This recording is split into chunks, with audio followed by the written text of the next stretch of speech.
Hi hello.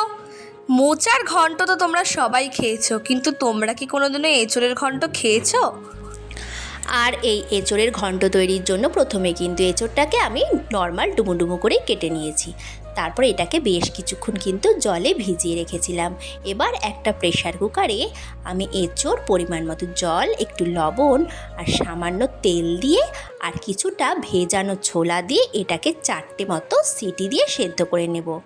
Refine তেলটা দিয়ে দিলাম এঁচোড়ের মধ্যে, কারণ সেদ্ধ হওয়ার পরে যাতে এই পাত্রটা মাজতে আমাদের কোনো রকম অসুবিধা না হয়। অন্যদিকে কড়াইতে আমরা সাদা তেল গরম বসিয়ে দিয়েছি, তাতে কিন্তু ফোড়নে দিয়ে দিয়েছি গোটা দারচিনি, গোটা জিরে, তেজপাতা, কিছুটা এলাচ। এবার এর মধ্যে আমরা ডুমো ডুমো করে কেটে রাখা আলুগুলোকেও দিয়ে দিলাম, আর এগুলো সেদ্ধ হওয়া অবধি কিন্তু আমরা লাল লাল করে ভেজে নেব।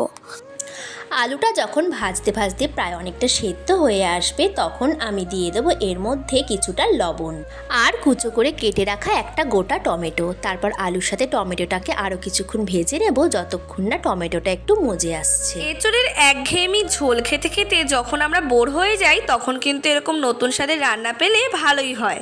এদিকে আলুটা অনেকটা সেদ্ধ হয়ে এসেছে, এবার আমরা এর মধ্যে কিছুটা আদা বাটা দিয়ে দিলাম। আদা দেওয়ার পর আদার কাঁচা গন্ধটা চলে গেলেই কিন্তু আমরা এর মধ্যে একে একে সব রকম গুঁড়ো মশলা দিয়ে দেব। আমি এখানে 1 চামচ জিরে গুঁড়ো, 1 চামচ ধনে গুঁড়ো, 1 চামচ হলুদ গুঁড়ো আর 1 চামচ লঙ্কার গুঁড়ো দিয়েছি।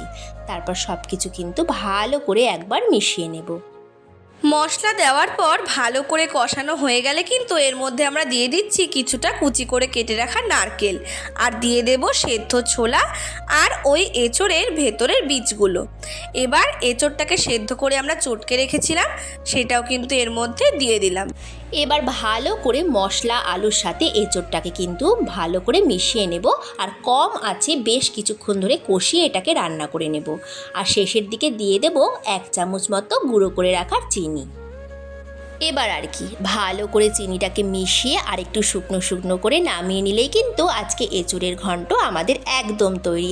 আপনারা চাইলে ওপর থেকে আরেকটু গরম মশলার গুঁড়ো দিতেই পারেন, তবে আমি যেহেতু ফোড়নে এখানে গরম মশলা ব্যবহার করেছি তাই আর দিলাম না। তাহলে দেখেছেন তো, আজ কত সহজেই আপনাদের আরও একটা নতুন রেসিপি শেয়ার করে দিলাম। ভিডিওটা ভালো লাগলে চ্যানেলটা সাবস্ক্রাইব করতে ভুলবেন না। বাই।